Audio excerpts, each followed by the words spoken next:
All right, everybody. I'm going to talk about my 531 rack that I have in my garage. This is what I train with. I made some modifications. Honestly, I believe the 531 rack is probably one of the best racks you can get if you want to train in your garage, depending upon how much room you have.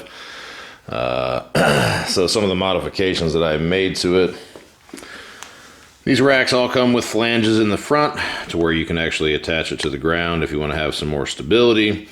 But the flanges are only in the front on the 531 rack to keep it more stable in the back. You just have these posts right here, which you can obviously put 45-pound plates on, 100-pound plates, whatever, to give it a little bit extra weight so it doesn't move around on you. Now, when you're still moving a bunch of weight, rack's going to move on you one way or another.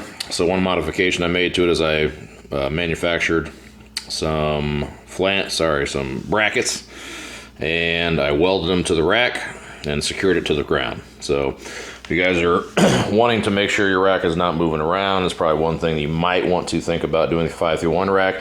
Again, not necessary. I just did it recently because it was moving around on me a little bit more than usual, so I decided to get it attached to the ground.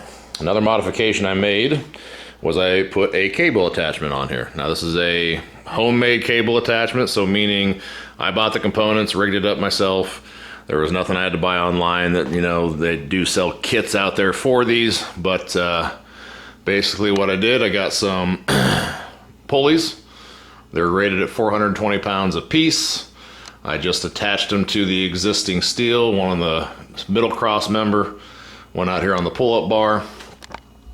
And I went to Home Depot, got some steel cable rated to at least 580 pounds, and attached it as such. The plate holder that I use basically is a conditioning rope holder that attached to the wall. I just chopped off the front. Worked out perfect for the plates fitting around the tube. Obviously, there's a plate underneath that holds the weight so that when you pull up on the cable, the weights come up with it. I also attached it, welded plate on top, put an eye bolt in there, welded it all together so it's not going to go anywhere. Okay. Another simple thing you can do with this would be just to get a piece of pipe from any kind of local steel store that's going to fit in between your plates, which usually is about, I think, 1.5 inch tubing. Okay. Put a bolt down at the bottom, and that'll keep your plates from going through, and just put a bolt at the top all the way through from one side to another, and you can just attach a carabiner from there, and there you go. Custom pulley system for pretty much any rack you want, but this is one I put on a 531 rack. Alrighty, and one other thing that I did modification to this rack is actually I made my own dumbbell rackable attachment. So for me, that was literally just welding it in my garage. Got some angle iron, got some flat steel, added some existing steel that was already in here, welded all together based off of the size of my rack, so on and so forth. I attached it. It's attached to the rack with just some threaded rod and a bolt. Sorry, not a bolt, a nut and a washer. So with that, I got double plates on the outside, extra wide, so when you put the dumbbells on there, especially when you're re-racking it, you don't have any issues with possibly missing and getting it going one way or the other or not getting in the right spot.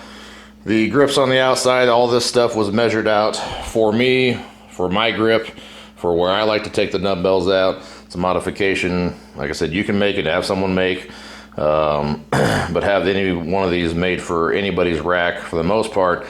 I can't sit here and say it's been a lifesaver, but quite frankly, when you're dealing with heavier weight, 125s, 150s, even above 150-pound dumbbells, I'm telling you what, having to not pick them up off the floor has been very helpful. So again, this is just a dumbbell rackable attachment that I made for my 531 rack. Made it here in my gym. This is not something you can actually go out and buy online.